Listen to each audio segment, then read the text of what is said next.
every generation of parents, right, is trying to just not do what their parents did to them. And I think for me, I've come to a place where I haven't felt that shame in a long time.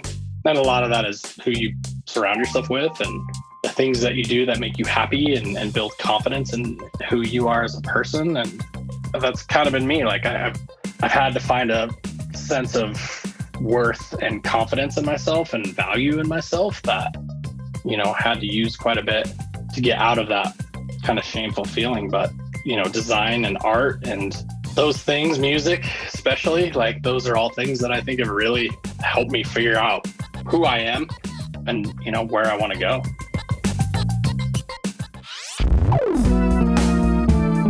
Podcasting from Boulder, Colorado. This is the Baby Got Backstory podcast, where we dive into the story behind the story of today's most inspiring storytellers, creators, and entrepreneurs. I like big backstories, and I cannot lie. I am your host, Mark Gutman. I'm Mark Gutman, and on today's episode of Baby Got Backstory, we are talking to Kris Fry, Global Creative Director at Smartwool. And before we get into my conversation with Kris, if you like and enjoy the show, please take a minute or two to rate and review us over at Apple Podcasts or Spotify. Apple and Spotify use these ratings as part of the algorithm that determines ratings on their charts. Better yet, please recommend this show to at least one friend you think will like it, and maybe even one enemy who will like it. It's time we bring the world together over the common love of the Baby Got Backstory podcast.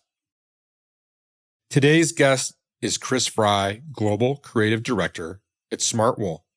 And I'm going to let you know right now, we don't talk a whole lot about Smartwool. That's because Kris took the conversation in a wonderfully raw and fascinating direction.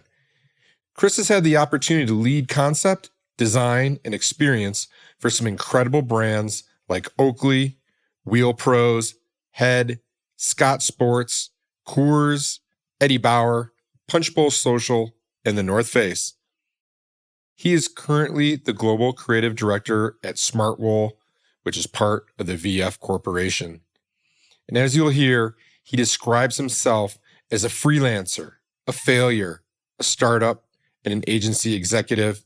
He's worked brand side, agency side, and more often than not, somewhere in between. Kris says in his words, "I'm in love with the magic of ideation and storytelling, but also believe that nothing is more powerful than a well-planned strategy. This is a brand pro and marketer after my own heart. And I've known Kris for years. We've worked together in the past, and I didn't know about 95% of what he shares in this episode. And this is his story."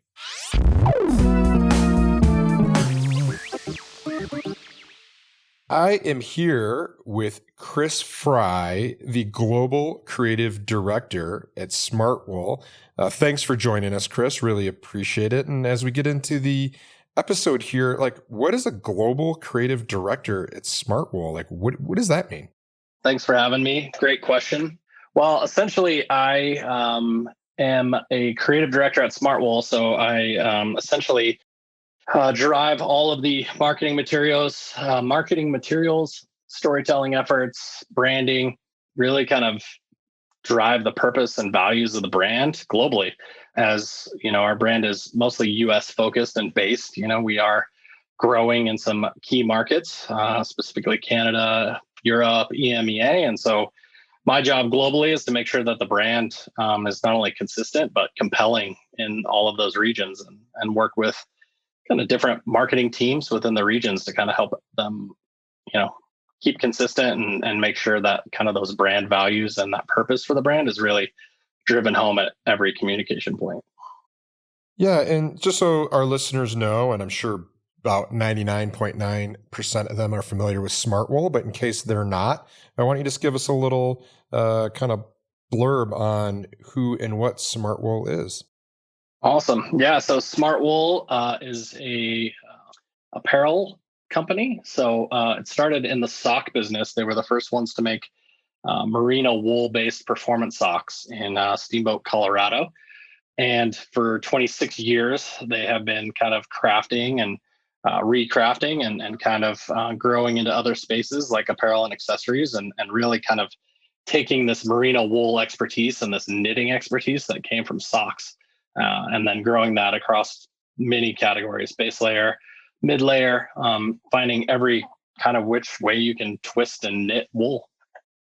Yeah, and that makes me feel dated because I remember when Smartwool was like a new novel thing, and Right. merino sport socks were like this crazy new concept, and now here we are 26 later. I haven't realized it's been that long. And let's get back a little bit to this description of global creative director, because before we move past that, I really want to define that a little more. Like, what are your days like? I mean, are you sitting around? Is that the way that I like to imagine the fantasy, that you're in some studio and you're splashing paint and you're ripping up paper and you're, mocking up things? Or is it something completely different than that? Well, I can be honest, some days are like that for sure. Ideating, generating ideas comes from all kinds of different spots, right? Whether that be gathering inspiration from books. But my main objective is to lead a team and inspire them and to help them solve larger brand problems. I also work very closely with the head of global marketing to really kind of define the strategies that kind of, the strategies that essentially kind of define not only the campaigns, but, all of the kind of go to market product stories that we're going to tell seasonally. And so I work quite a bit with the product development team, as well as our design director, Sujesh, who really runs kind of the product design program. She's essentially kind of my peer and partner in crime to really kind of at every angle make sure that the aesthetic of the brand is coming through, storytelling, those kind of bigger product thematics, and consumer insights, how they're kind of really driven into the product as well as into all of our marketing efforts. And then, yeah, so a day like today, I'll start off with kind of a team leadership meeting, I guess, with, a group of folks that I brought on to kind of help work on the team in a different way. So writers, art directors, designers, and then, might slide into a strategy meeting to really kind of define how we're going to be brief certain projects. And then I still take a pretty hands-on approach to the work. So sometimes I'm, blocking out a couple hours on the calendar to, as you say, like rip up paper, get creative, get inspired. And then, yeah, sometimes, it's larger leadership things.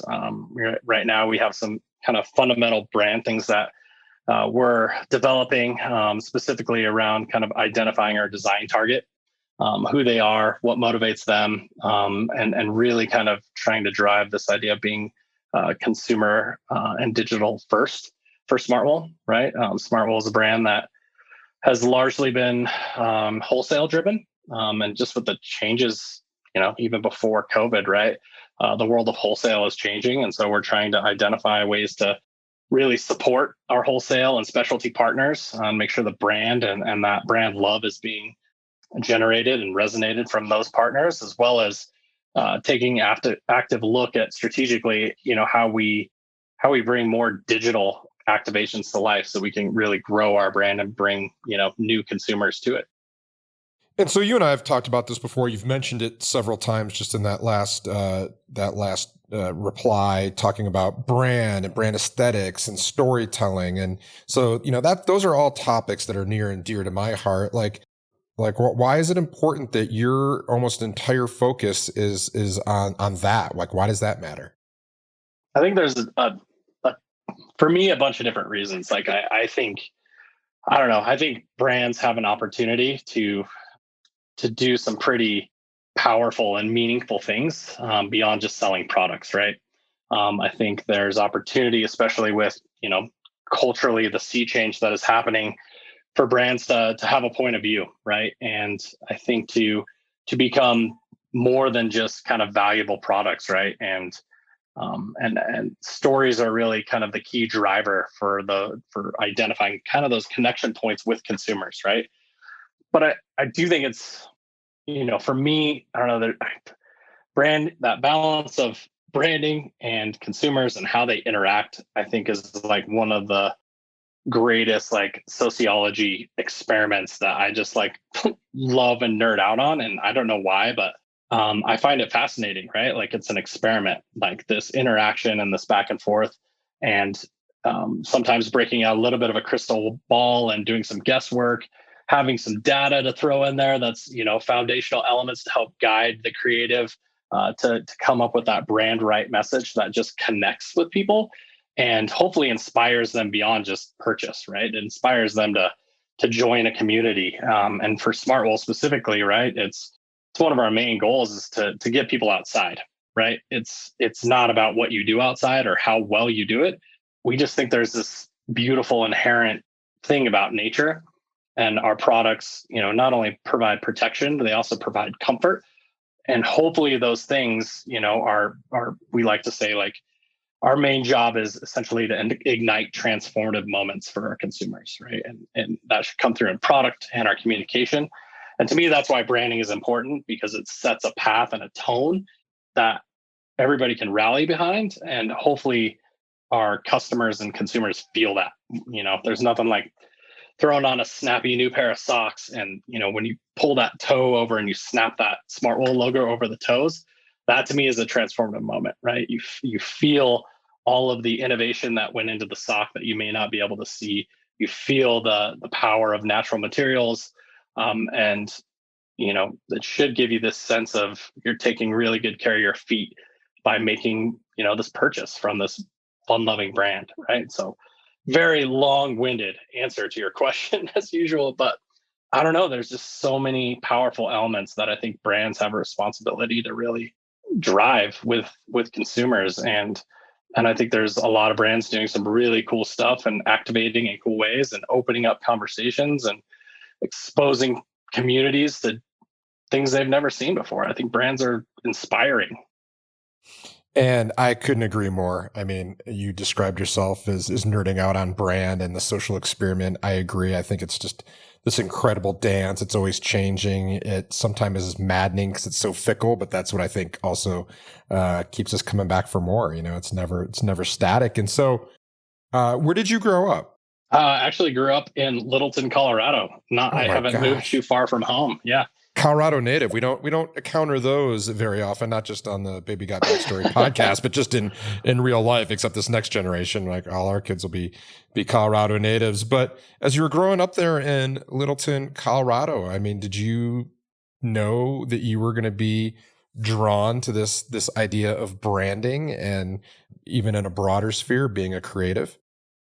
I don't think I knew about, I wasn't really attracted to brands or branding until maybe I'd say junior high school level, right? Like before that, didn't matter. It was just whatever I could throw on to go ride my bike and get outside. But being a creative for sure, I was always into art and drawing and painting, and that junior high moment was like, me and my buddies always talk about like junior high, I feel like used to be this defining moment where you're either going to go down a good path or a bad path, right? And start experimenting a little bit.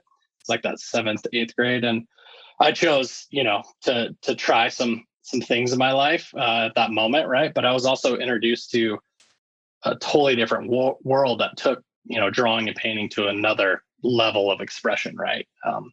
Music changed, art changed. And I think skateboarding and finding skateboarding in that community for me essentially changed my life and made me really recognize brands and what they stood for. And I started to kind of badge and, with the little money I had, right, could adopt these brands because they meant something and they said something about me. And so I might not have recognized the power of them then, or that I would want to pursue, that as a career, but art has always been a part of it. Being creative has always been a part of it. Music has always, been a key part of my life. I'm a failed musician many times over, right? Like I would love to be able to play the guitar. I've tried many times and failed, right? But it's something that's always been like a underlying current and powerful inspiration point forever.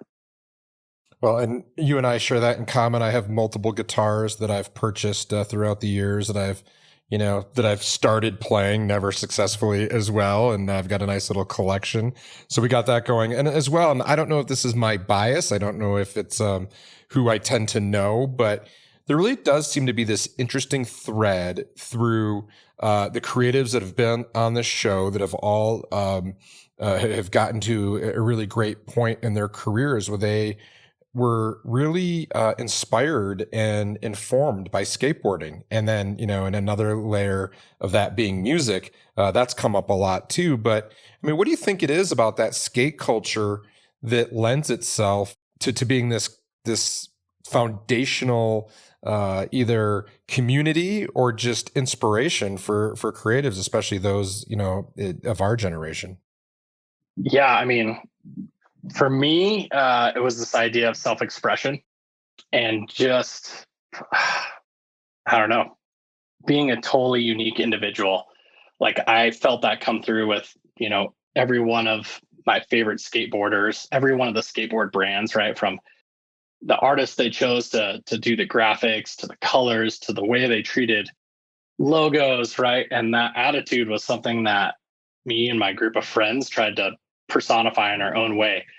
Everybody had like intentionally was trying to cut their own style, right? Like I came up in like the early 90s version of skateboarding, which was very much like cut off ultra baggy jeans, or going to thrift stores and buying 40 size pants when I was like a 28 waist, and they're massive, but I would cut off the bell bottoms. It wasn't quite like Genco level, like the rave style jeans, but there was this DIY customization, like self-expression, like thing that just was artistic and kind of weird. And I think that also kind of aligns to the punk rock scene and that DIY spirit of carving your own way and having a voice and not being afraid to express yourself. That was very liberating, right? For me. And I don't know, it was just super influential. I think part of it too was also, what the environment I grew up in. Skateboarding was this pivotal thing that happened, and that I got to experience, and that was mine. That was just very different than what I had at home, right? It was an escape for me too. And I think for me, that's what it was. I know for my group of friends at the time, right? Like that's what it was for them too. We had our own community that we made, right? We could do and talk and be ourselves in that little bubble.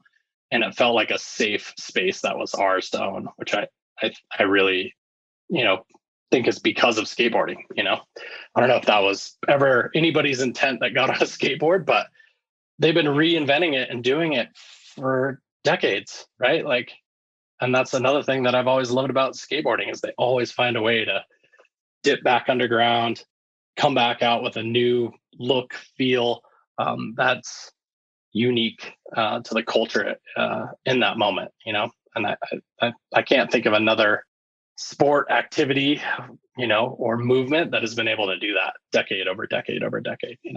Yeah, and neither can I. And so, at that age, in addition to skateboarding, like how was school going for you? Were you a good student, or did you have any sense of where you were going with yourself? Not at all. I was a terrible student. Some of it by choice, some of it by, most of it by choice, right? Like I kind of picked the things and the moments that I wanted to pay attention to. And, in high school, I was trying to think, in high school, kind of had my core group of friends, and, we were all into skateboarding and we kind of did our thing. And I wasn't very good at math or, proper English. I'm still terrible with grammar. Thank God for copywriters. But I think those are the things I just didn't love and appreciate, and I didn't put a value set to them. But art, I did, right? I took every photography class, every drawing class, and I did really well in those classes. Like, my dad used to always be like, "You're like a half straight A student," right? Like, because I'd get perfect grades in all of the art classes, and then every other thing I was failing out of. But that was that. It just was like what I glommed onto, and I loved. And again, I think a lot of it just felt like a, a an avenue of expression for me more than anything, right? And I had some really supportive teachers in my high school that saw some talent in me and nurtured it and supported it, and I just kind of kept on this art train. And I had another very influential high school teacher. His name is Bill Stow. He was just a rad dude. I had him freshman year for, I forget the name of the class, but English 101 or whatever. And he was so cool because he got us into creative writing in a very cool way, right? We'd have to write in journals. And at the beginning, it was like, oh God, here you go. First 10 minutes of class, right? You got to write in your journal. And Mr. Stow was like super into music as well. And so he'd always put on music, but it wasn't just like, oh, I'm going to put on, some top 40. It was like, he was playing Pearl Jam when like Pearl Jam was new. He was like, and so every kid in the class was like, fuck yeah, this is amazing, right? And he just was this cool dude. And I learned a lot from him. And I actually had a chance my senior year. The only AP class I had was AP English. And Mr. Stow was like, I remember you from freshman year. Even though you haven't been that successful, like I think, this would be a good class for you. And I love that class. And he changed the rules. And that's what I loved about it too, is it wasn't about curriculum to him. It was about, my goal is to make sure that you are expanding your brain as a young man. And so he'd be like, I want you to do the curriculum stuff. You're going to get graded on it for sure. He's like, but what I really want you to do is read. And he had this deal. If you read so many pages, essentially it would, take over what you didn't do in the curriculum. And so I was like, this is amazing. And so I adopted reading, and he would, do these kind of book report interview style things. But the books he was giving me were insane books, like Catch 22, Catcher in the Rye, those kind of standard ones that are like coming of age, great stories. But then it got into like, I don't know, Cosmic Banditos and some weird shit. And then he got me into the Basketball Diaries and just some counterculture stories that were very real and gritty and raw. Like it was super inspiring to me, and it opened my mind up to like things I had no idea existed. You know what I mean? Like, I don't know if you've read the Basketball Diaries by Jim Carroll, but like they made a movie of it with Leonardo DiCaprio. But if you ever get a chance, go on Amazon, order the book. It's fucking astounding. Like what was happening in New York, his artistry, and who Jim Carroll became. Like, it's just like, I don't know. It's a period piece that is just iconic and resonates with me. But I don't know. I think maybe that ultimately helped me crash this love of art and design and the visual language with storytelling, right? Like that, I would have never found that without Mr. Style. Yeah. And so at that time, I mean, did you have a sense of what was next? I mean, was Mr. Stow and your parents, were they like, oh, hey, like you should go, I mean, what were they saying, or what was your thought? What were we going to do after high school? Yeah. I mean, Mr. Stow, he was the kind of guy that was like, oh, he was kind of like, I'll support you with whatever you want to do. Right. And I really had no idea that I wanted to pursue anything in kind of the, advertising, marketing, branding world at all. I knew art was something I was talented at and wanted to pursue. I, ended up, wanting to go to art school. My parents, on the other hand, right, like I come from a pretty strict religious background. That I grew up as a Jehovah's Witness, essentially until about my junior year in high school, and I decided I wanted to smoke weed and date girls and have friends outside of the church, and that didn't vibe with my parents too well. And so, by that senior year, I was a bit at odds with them. And I had found all these really cool things and was starting to figure out who I wanted to be personally, right? Outside of the parameters that had essentially contained me since I was, a young child. And so I felt like art school was like my thing. And they were supportive for sure, right? They were glad I had chosen something. they wanted me to, apply my art to the larger church group and help the church group, which, you know, um, was their goal for everything. And I wanted out. I was like, I got to get the fuck out of here. So I applied to a ton of art schools. I ended up getting accepted to a few of them, including the Alberta College of Art and Design in Calgary, and spent um, essentially a summer. I went up there, visited the campus. It was awesome. Like I remember just being, a high school kid and walking through this campus and going down these stairwells, and they were filled with graffiti. And they were like, "Oh yeah, this is like the graffiti 101 class." And I was like, "Oh fuck, this is it." You know what I mean?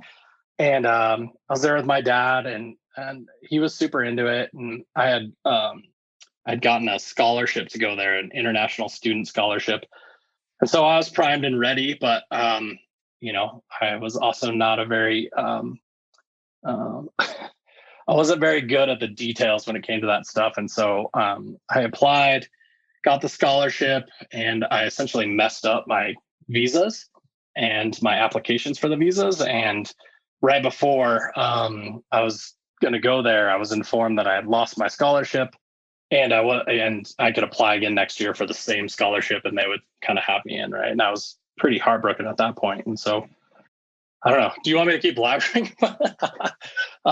But yeah, I think at that moment, my biggest goals were to somehow find a way to make art a job. And also, part two of that big goal was to get as far away from Littleton, Colorado as possible, which Canada had all the right things. So we're going to come right back to that, but I want to talk a little bit. I want to just learn a little bit more. Like, you use the phrase or the term, the description, Jehovah's Witness, and like I'm sitting here thinking, like I don't really think I know like I couldn't tell you, I couldn't describe that back to you. And so if you could like just kind of give me the 101, like what is that, and how did that affect you as in your upbringing? And I also find it interesting as you describe this, that you spent some time talking about and describing being involved in the skate culture and getting into music, all these things, that yet you have this other influence from your upbringing. And so yeah, if you could just kind of give us the 101 on Jehovah's Witness and what it was like for you growing up in that environment. Yeah, for sure. What's the best way to describe it? It's a Christian-based religion, and it's a pretty large and growing religion. But essentially, the way most people would know them by Saturday and Sunday mornings, you hear the kind of knock on your door, and somebody is trying to get you involved in reading the Bible, having a study group, or try to kind of get you involved in that religion, right? That's the most common thing. And you've probably seen it Saturday Night Live, all kinds of, any comedic effort, right? Like that's always the joke around Jehovah's Witnesses. But, that wasn't, I grew up, I was kind of born into it. Essentially, I had the opportunity to celebrate my first birthday. But one of the big belief systems that the Jehovah's Witnesses have is around making sure that all of your kind of focus and energy is around paying tribute to God. That includes, not worshiping yourself. So there was no birthdays. All common holidays were not celebrated. Let's see. Yeah, it was essentially it was cult-like in the sense. I don't want to call it that, right? Because I don't really believe that. I think the people there, my dad is still participating, right? Like they're very kind, Christian-based folks, and I think that they just are very disciplined in their belief system, right? And I, for a long time, was at odds with my dad because I just didn't understand it, But for him, it was his truth. It didn't work out for everybody else in my family, essentially, and I was kind of the catalyst for that change. But for him, it's what he believes in and he loves, and I've come to to terms with that, and we kind of have a agree to disagree, right? I think the fundamentals of that religion are rooted in, truly the teachings of the Bible, in the sense of kindness and taking care of your fellow man. And their approach is to try and bring as many people into that, into their community as possible. They do that by knocking on doors. But, for me, it was always so restrictive. It was, I mean, we would go, knocking on doors Saturdays. On Sundays, we'd be at church. We also would have church Tuesday evenings and Thursday evenings. And then mixed in there were, Bible studies. And it was always, since it's Groundhog Day, I'll just call it, right. Like it was Groundhog's Day every day, but all based on the same ideals and the same belief system. And as I was, getting into skateboarding and all of those things and developing friendships, right? Those are all no-nos inside of the church, right? You're supposed to hang with your community because everybody else outside of that has different views that potentially will drive you away from the church. And for me, that was always like a weird thing. And it always like rubbed me the wrong way to a point that it created defiance in me, right? And it was a perfect storm of me being at that age and pushing back against whatever, all the normal things you're supposed to push back as a teenager, but also having this like governor on your life, your whole life, right? And I wanted to experience life. I wanted to experience friendships and adventures and art and music and culture and skateboarding and all of these things, and they were the exact opposite of what my father's house was supposed to be. And so for a majority of my high school life, I would probably say I lived a double life. I'd go to school and I'd be one person with my friends, and then I'd come home and would tamp all of that stuff down, and it was hard. And I remember, we'd always dress up in suits and ties on Saturdays, and that was always like the hardest day for me. I remember because my dad would be like, okay, well, let's go get our community hours in and do right by the religion and try and go knock on some doors. And it was a gut wrenching feeling for me to go into a neighborhood where I knew my friends lived and to be there next to my dad knocking on their door. And I just remember being so anxious, right? Like just waiting for that moment where I make eye contact with somebody I knew from school. And then just thinking in my head the whole time of like, oh, the the teenage terrorism that was about to take place when I got back on Monday. And anyways, long story short, that I think that had a lot to do with I don't know, my love of skateboarding and the idea of a counterculture and the idea of breaking free. Like I don't know, that's why I like what I do now, because it's unadulterated freedom. And I think there's power in that, It must have been really hard. Sorry, I just took it deep. That was great. And it must have. And thank you for sharing that. I mean, it must have been really hard living with that secret that at any moment, like you could get busted. I can only imagine it would even be intensified by being like, "Hey, I'm this cool skate counterculture guy." I mean, that's a big contrast, right? Yeah, totally. I mean, I think that was it, and I was never at that age. I kind of took it to the limit I could take it to, right? Like definitely identified as a skateboarder. I identified with a certain group of kids, but there's no way I was bleaching my hair, or no way I was getting anything pierced or going to a level of extremism, I guess, at that time. There's just no way. There's no way I could handle the consequences when I got back to the house. And also the jig would be up, right? Like it was one thing to wear baggy pants and a skateboard tee that I picked up at BC Surf and Sport that whatever had a funny character on it that my mom thought was cute. It's another thing to come in guns a-blazing and not have a job. Not that my dad would ever have kicked me out, but I grew up as you did in that generation where corporal punishment and spankings were a real deal. You know what I mean? Like I met the backside of many wooden spoons and leather belts, and at that age, like I was just trying to find my way. And so I was trying to find the best way I could survive to a point. It always bubbles up at one point, right? Like it always comes out, and it took a while until I had some real freedoms of my own, right? Like I was driving, I had a job, I could spend my money the way I wanted to spend it. And that's when the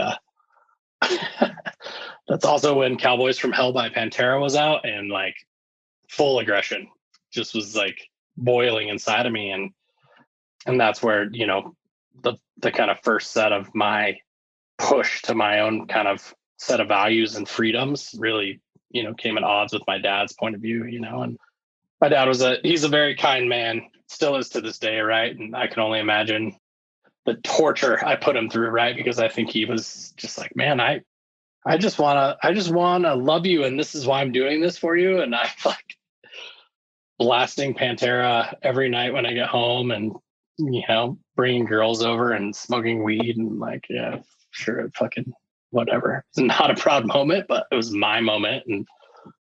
But eventually it essentially caused the collapse of, my tenure as a Jehovah's Witness. They have this thing in the religion where, essentially they call it being disfellowshipped. So essentially, if you, break the rules of the community, or if you're identified as somebody that is, not living up to the standards of the religion, then they disassociate you, which is a weird thing as a 16-year-old to think about. But I was disassociated. Essentially, like, you're allowed to come to the church as much as you want and pray and work on being a better Christian, but nobody's allowed to talk to you. Can't convene. You're kind of the like, the people, the higher ups are allowed to kind of talk to you, but it's mostly about, how you're coming back to the religion. Outside of that, like, I wasn't invited to anybody's family picnics or barbecues, or I was at home, and, my family would go do that without me, which was fine by me at the time, to be honest.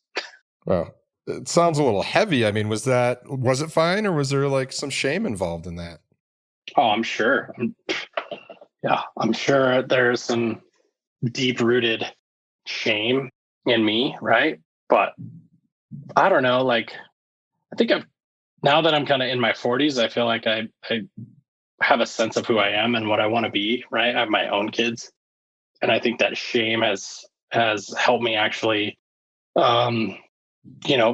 hopefully not fuck them up and protect them from making sure that, that they don't feel that same level of shame, right? I think it's cliche to say, but it's cliche because it's true that every generation of parents, right, is trying to just not do what their parents did to them. And I think for me, I've come to a place where, I haven't felt that shame in a long time. And a lot of that is who you surround yourself with and the things that you do that make you happy and build confidence in who you are as a person. And I think that's kind of been me. Like I've had to find a sense of worth and confidence in myself and value in myself that, had to use quite a bit to get out of that kind of shameful feeling. But, design and art and those things, music, especially, like, those are all things that I think have really helped me figure out who I am and, where I want to go. You know what I mean? Absolutely. Again, thank you so much for sharing that. I think that, I was going to say you were worried about not fucking up your kids. I was like, hey, newsflash, we're all messing up our kids. So it's just how much, and so we try to minimize that. So we're doing our best we can. But at least it won't be shame that I get that's them. Right. I'll fuck them up another way, but give them a different emotion. Right. This episode brought to you by Wild Story. Wait, isn't that your company? It is. And without the generous support of Wild Story, this show would not be possible. A brand isn't a logo or a tagline or even your product. A brand is a person's gut feeling about a product, service, or company. It's what people say about you when you're not in the room. Wild Story helps progressive founders and savvy marketers build purpose-driven brands that connect their business goals with the customers they want to serve so that both the business and the customer needs are met. This results in crazy, happy, loyal customers that purchase again and again, and this is great for business. If that sounds like something you and your team might want to learn more about, Reach out at www.wildstory.com and we'd be happy to tell you more. Now back to our show.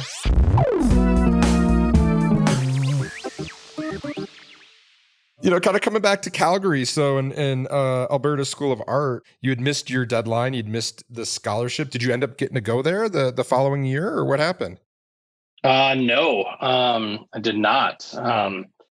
So I decided, all right, cool. Well, I'll come back to Littleton and, I'll get a job for the summer and then I'll essentially reapply for school and go back to school. Well, that kind of didn't work out because I started waiting tables, and I don't know if anybody's ever seen that movie Waiting with Ryan Reynolds, but like every fucking moment in that movie is 100% accurate. And I worked at multiple restaurants, and it's literally the exact, it's so true. The characters are so true. But go watch Ryan Reynolds Waiting, and that'll kind of describe the next kind of year and a half of my life, right? Was waiting tables. And then, my mom happened to actually work. She was working at the Integer Group back before they were owned by Omnicom.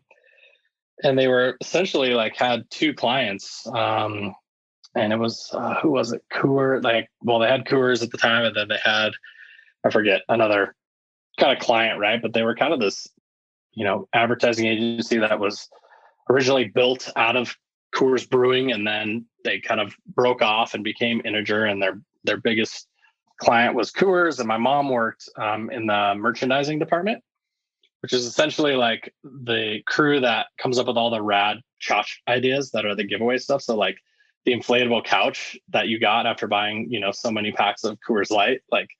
So my mom was she was really creative, and it was awesome. And, this was kind of her first, I guess, after having kids and kids going through school, job, right? So first, full-time corporate kind of cool job, right? And so it was cool. So my mom actually got me a job at Integer. And my first job at Integer is they had just built a new studio that was on the back of their building, and it was kind of separate from the main hub. And so they had all the art directors, writers, and kind of conceptual people on one side of the building.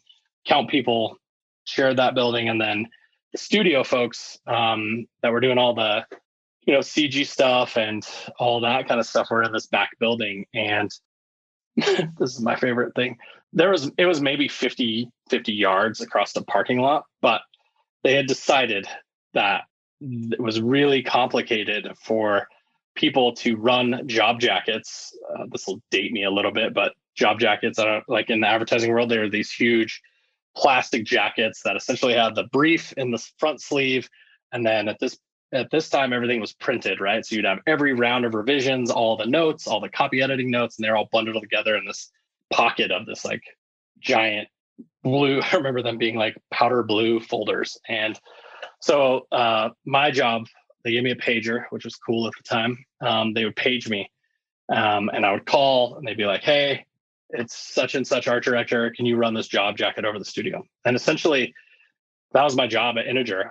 I ran job jackets all day back and forth between the art directors and the essentially studio design team. But that's when I found it. That's when I was I don't know, maybe one day in between a lot of pages, I was looking around, and I was wait a minute, what do you guys do here? What's going on here? And I saw and met and had a lot of people that were just super cool and nice. There's a dude, Jason Wedekin. I think everybody knows him. He's a rad dude, but he owns this print shop called Genghis Khan Design Firm. Jason's awesome, but he worked there when I was there, and he was one of the dudes that was always down to just chat me up, right? I was 18, something like that. Yeah, 17, 18. Anyways, Jason was cool dude, and he would do freelance projects for all these up and coming breweries, and he'd be yo, don't tell anyone. And I'd go to the printer and help him grab the he'll probably kill me. Maybe not. It's been so long. He's not getting fired again. So, but Jason was rad, but he exposed me to this really cool world of design. And at that point, it was kind of still in the starting phase, right? Like we're talking about Photoshop and Illustrators, like not very high on the version list, right? Like we're definitely far from Creative Cloud. Like, but watching, I used to just sit in his cube and other folks' cubes and just wrap and watch them design and watch them be able to like take their drawing or their concept or their idea and mold it and sculpt it and then use type and like build cool shit like labels and advertisements. And I was like, damn, this is badass. I had found my thing. And yeah, I was still like waiting tables at night and then like running job jackets back and forth. But it was at this kind of Integer group that I really, and this is back like when Integer was still pretty small and it was very different. It still had a bit of that madman culture, right? Like it was also our biggest client was beer. And so they'd have these rad parties and like big announcements. And it was just a bunch of really cool people. And that was kind of when it all clicked in. And I was like, I want to have a job, as an art director. I want to do what these guys are doing. And there's some really cool people that really helped me get there. Tom Pounders was another dude, legendary art director in Denver. And he was like super old school ad guy. He didn't really know how to use all of the computer stuff. He was still drawing, right? And all of his concepts were illustrated and like, but he had really cool ideas. And I just remember sitting in his office and like, he would just like blow my mind. And another dude, Matt Hawley, who was like killer designer, typographer, like, I don't know, these like, I don't know. There was just a ton of really good people that had no problem helping me excel, teaching me the programs, showing me how things come together. I guess I was kind of like the whatever, the orphan of Integer Studios, right? And they would like all help me and teach me things, and it was really cool. And yeah, that's what I decided that I wanted to do. And as I kind of moved up within the studio, right? Like they asked me to start doing, studio production work, which at that time they were still doing presentations on kind of black boards, right? So my job was essentially to take the stuff out of the printer and build their presentations before they'd go pitch a client, right? So I got very handy with an X-Acto blade and a ruler and perfectly mounting all these art boards. And then it turned into like building mock-ups. So, hey, can you make us a 3D version of this, whatever, beer end aisle display, right? And so I built it out of paper and they'd take it to a presentation. And then they started kind of giving me some projects to work on, like junior art director level projects. And I did a lot of work on the Zima brand, if you remember Zima. Oh, I remember Classic. Zima. Yeah. Totally. How could you not? Iconic, right? And I remember like at that time, Shepherd Ferry was like all the rage in the skateboarding world. And I straight ripped off, not pixel for pixel, but I essentially ripped off the idea of using stencils, right, to create these Zima out of home boards. And there's another woman there, Monique Van Ash, who actually has a really cool studio in Denver now. She was also like so rad at like helping me, but she used to give me projects too, like, hey, do you want to do a flyer for this event going on? It's Coors Light sponsored. And she'd be like, here's your inspiration. So she'd give me these like mini briefs for these small projects that were just fun to work on, because it was like, oh, cool, make a 5x7 flyer and you can use any style you want. And then she'd critique it. And I don't know, it was just at that time, it was a really cool place to like learn from these like really talented people that were totally open-armed in teaching me anything I wanted to know. And the only crux was, I didn't have a college education. And I remember they were like, well, you should just put your book together from all the projects that you've done over the years. And I was like, oh, cool. So I put it together in my book and I went and talked to, at that time, I forget what his title was, but, chief creative officer, I guess would be the contemporary title right now. But when I sat down with this gentleman, and he was super cool, super positive about my work. He loved everything. And essentially he was like, I can't hire you. You need to have, I think you need some, formal training and, foundational elements of design and art theory and all these other kind of things. And I was like, oh shit, I was heartbroken. Right. And so Sorry, I'm just talking, Mark. So you're gonna have to just tell me to shut up. Never. Keep going. And so what happened? I mean, did you go to school or did you tell that guy to go pound sand? Well, I did tell him. No, I didn't tell him pound sand. I was thankful for his critique, and he kind of helped me lay out a clear path. And so I pivoted from there and was like, okay, I'm gonna go back to school. And so I had some friends that were already enrolled in Montana State University in Bozeman. And I had some family in Billings, and my cousin went to MSU, and well, essentially, like some of my best friends from high school were there. And I, you know, I, I kind of was flying by the seat of my pants because I was like, I just need to get a college degree so that I can get a job, doing this thing that I love, right? And I didn't really look too hard at the programs that they had at MSU. Lucked out, and they had a really awesome art program, and so I kind of enrolled and was starting to pursue a degree in fine arts, and it was going really well. I was living in Bozeman and taking advantage of all the cool outdoor things that Bozeman has to offer, right? Like ripping Bridger Bowl and riding bikes, and essentially it was like there was I think there was 6 of us living in a 3 or 4 bedroom house, and since I was the last one to join, lived in the tough shed in the back of the house. I had a full size Malamute and 2 large space heaters that got me through winters, and it was awesome because I built like a little loft in there and did art and worked on my stuff, and then as much as I could, went snowboarding or hiking or was just outside, right? Like Bozeman. And at this time, Bozeman was still pretty small college town. Now it's blown up and a little bit different, but it was a really cool place. And then one Christmas break, I came home and I started working over the holiday break to make some extra money and back at Integer.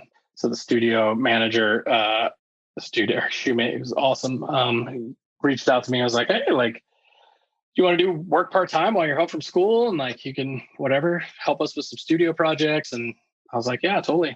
And I just got super into it. I was like doing cool projects again, and like I don't know, I really loved Bozeman, but I just like had this burning desire to just like jump as hard and as fast as I could into learning what I wanted to do.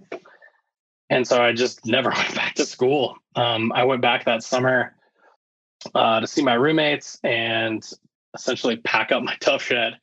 And my dad actually had a trailer, so he helped me trailer it all back. And I was like living back at home and working at Integer. And Did they ever hire you full time there? they did, as kind of studio production manager. And so kind of that job evolved into actual need, right? And so they had a lot more projects that they needed comping and mounting and building, and so I kind of they turned it into a job essentially based on the needs. And at that time they had, I think, been bought by Omnicom. I think my mom was still working there that time around. Yeah, my mom was still working there. She'd been there a while, and anyways, like it was cool. I like was working in this hub of essentially like art director central. And how was I? I was like 21, about this. Yeah, 21. I'd have to be. Anyways, about that age, right? And so now I could actually take advantage of all those parties that I couldn't before when I was younger. And so it was like this whole world, another whole world opened up. And then at that time, when I came back, Integer had landed Airwalk as a client. And Matt Hawley was kind of the lead art director. And then they had this new dude that had just moved to Denver named Jeffrey Bice. He'd moved from California, and he was like this, it's hard to describe. Like he is just this fucking infectious, awesome, design focused dude from California that just like kind of came in and was a bit of a wrecking ball at Integer, right? Like they were kind of developing this corporate structure, and he was this dude that was just like blow through barriers. He was selling these amazing campaigns for all these beer brands that were like light years ahead of other work that was being done. and anyways, for me, I really was just like, oh my God. And Jeff and I hit it off, and he asked me to do a bunch of projects for Airwalk. And so I started doing a bunch of stuff for Airwalk, specifically on like the Genetic Skate brand, which is like a sub brand they had built at that time. And like, Matt and Jeff kind of really encouraged me, and I was really authentic to that culture and knew it really well and could help kind of bridge the gap from that like agency world to that Airwalk endemic world. And then that's when I met, some critical characters in my life that as well. And anyways, so that thing happened. Anyways, that relation dissolved, right? Like Airwalk couldn't pay their bills to the agency, and so they essentially got fired by the agency. But that also created an opportunity. Jeff, who I mentioned before, was asked to move in-house to Airwalk. He offered me a job, and I jumped at it. And at this time, Airwalk was in Genesee, and I was the kind of in-house graphic designer for Airwalk, and started working on all kinds of fun projects that were right in my wheelhouse and passion center, right? Like Airwalk, at that time was not the iconic brand it once was, but it was definitely picking up steam. They, had brought on some critical players that became, critical pieces of my life from that moment on, right?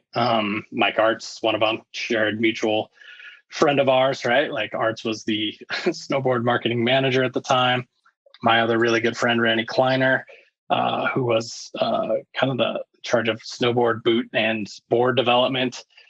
And so that's kind of where I started as a graphic designer, was like in this really cool kind of fading iconic skate, surf, snow culture brand, lifestyle brand, right? And I was embedded in the brand world in a very cool way.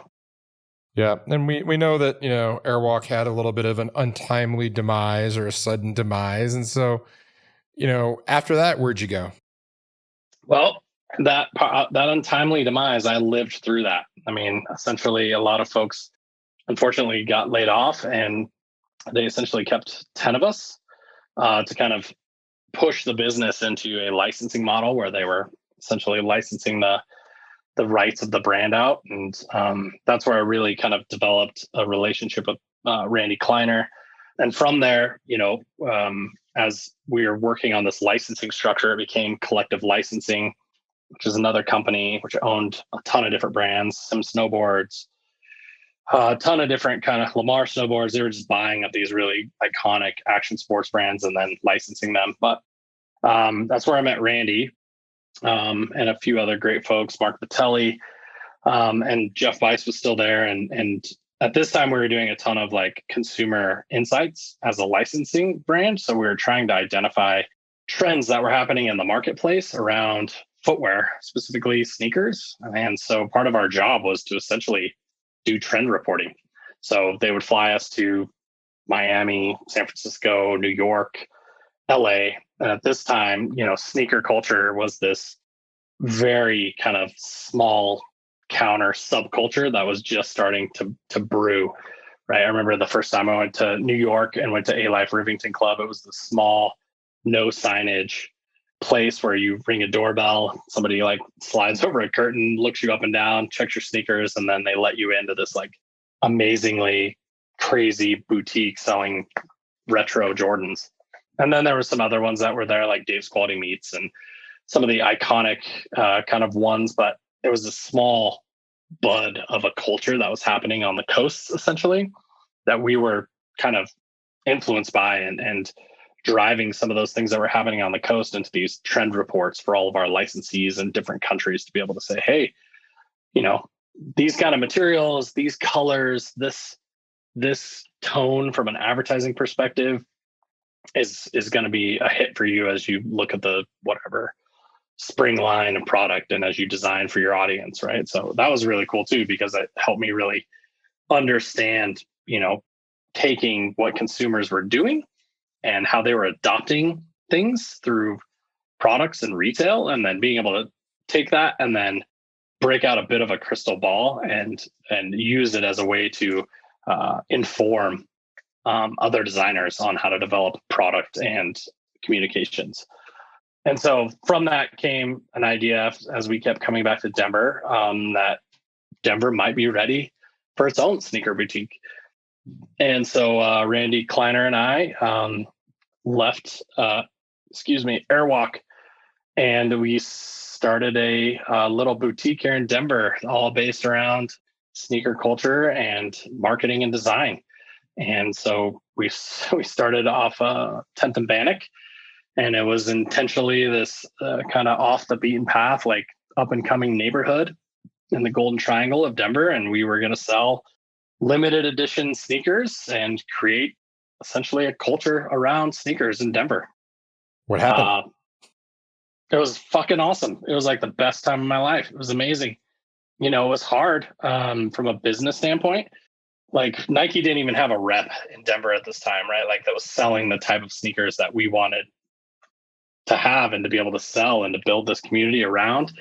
But we had some other really cool brands, and we created this really cool cultural thing in Denver, and we had really awesome friendships with like-minded people, and that were also had kind of all these small businesses. And, we used to throw parties, and we used to have an art gallery out front, which was a really critical kind of marketing strategy for us, right? It was this idea of, well, we're part of this First Friday movement in Denver. People are out looking at art. Like, let's bring this kind of lowbrow art style to this sneaker culture, and let's expose some of our, some of the Denver artists that we love to our new store, and vice versa. The audience that is following them will know that we're here and probably find some sneakers that they want to pick up. So we used to have these incredible art shows with, some really fun, awesome artists, and made some insane relationships, and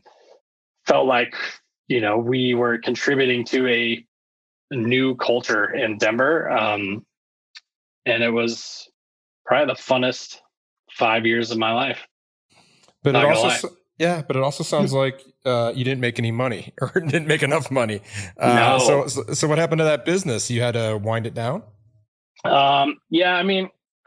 We actually were successful, grew the business. It was good. I think, for Randy and I, we were paying ourselves what we needed to survive, which was enough because, we had faith in what we were doing, and eventually it was going to, keep getting bigger. And we opened, a couple different shops in different neighborhoods of Denver, specifically, I guess, I don't know what it's called now, but essentially where the Rambo Hotel is right now, like 32nd and Walnut.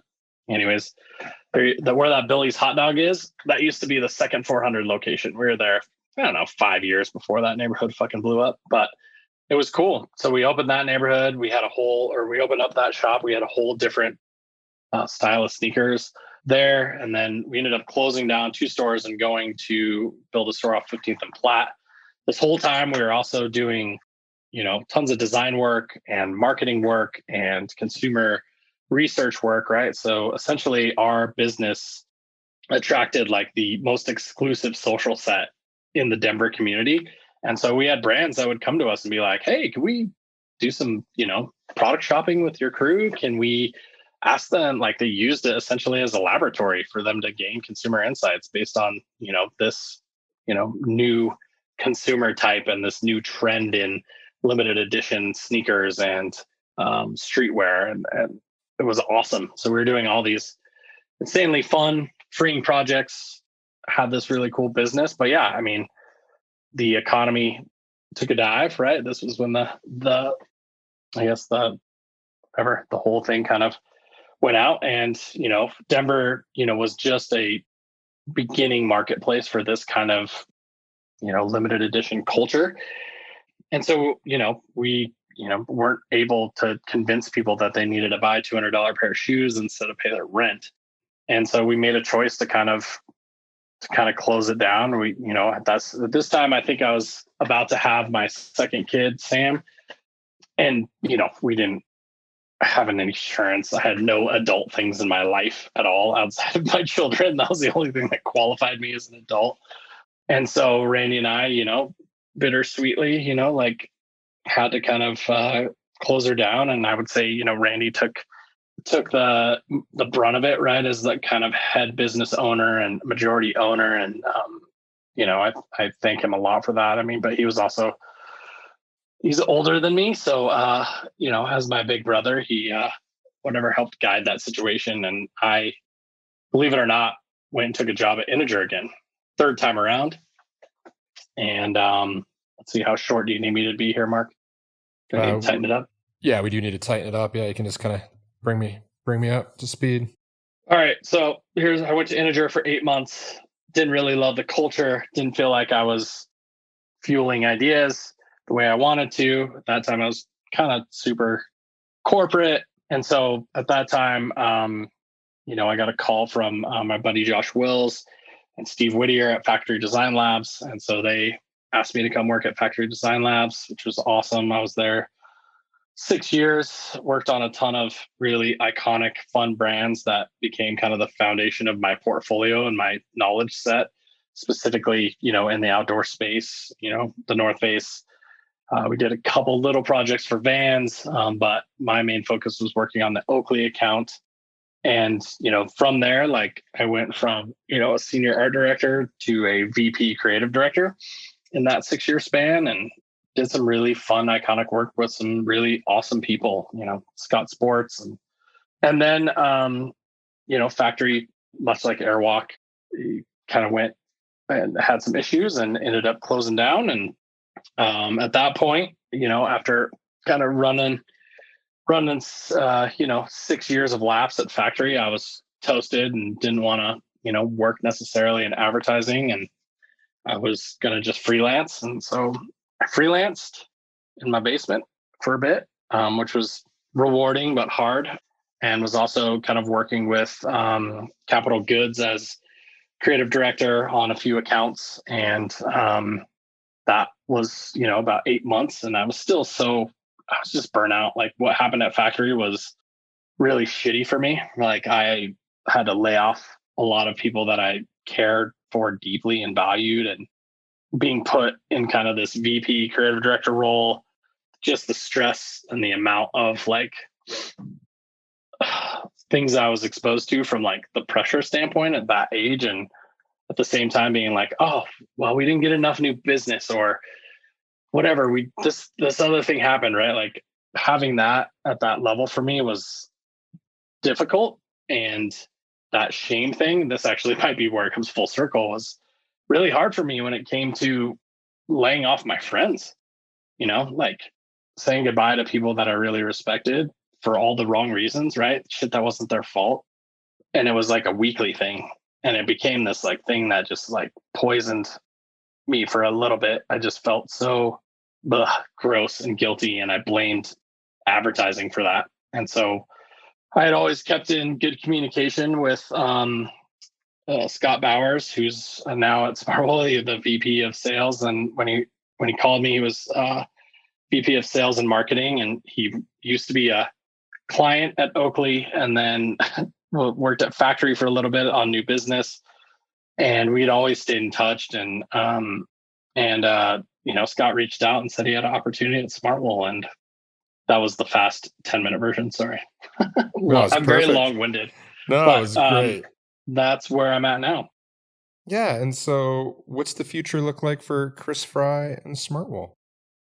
I'm really kind of excited. I think, Smartwool as a brand started out kind of really around the product and that merino wool performance sock and that knitting expertise. And I think it never really kind of did some of the foundational work that brands have at kind of their disposal now, right, around consumers and design targets and some of those critical elements that will help them, drive, beyond just being product and being kind of a beloved brand. And that's what I've been spending a lot of my time really on, is helping develop those tools with the team and implementing them. And I think our future is super bright. I mean, I think we are primed for taking on the next 26 years with, focus and a unique set of values and really kind of just driving our purpose to an audience, that's growing, which I think is really cool. Yeah.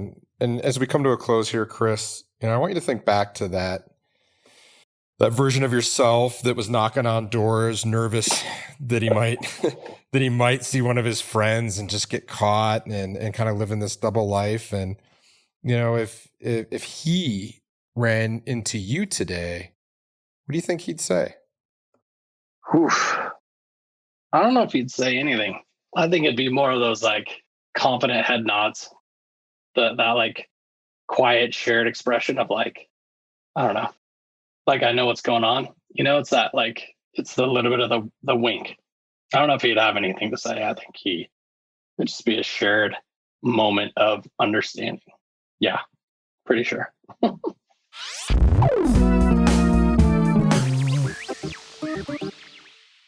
And that is Kris Fry, Global Creative Director of Smartwool. As you know by now, I let Kris go on and talk, but only because I thought his shares and stories were gold. I couldn't stop him.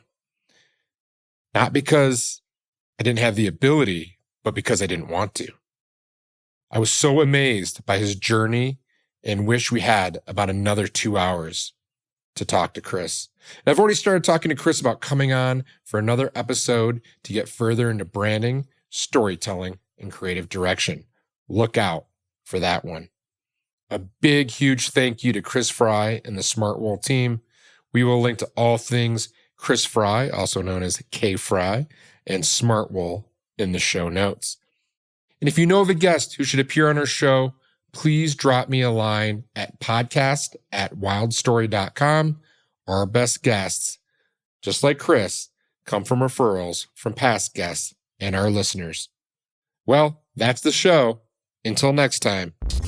Make sure to visit our website, www.wildstory.com, where you can subscribe to the show in iTunes, Stitcher, or via RSS, so you'll never miss an episode. I like big stories and I cannot lie. You other storytellers can't deny.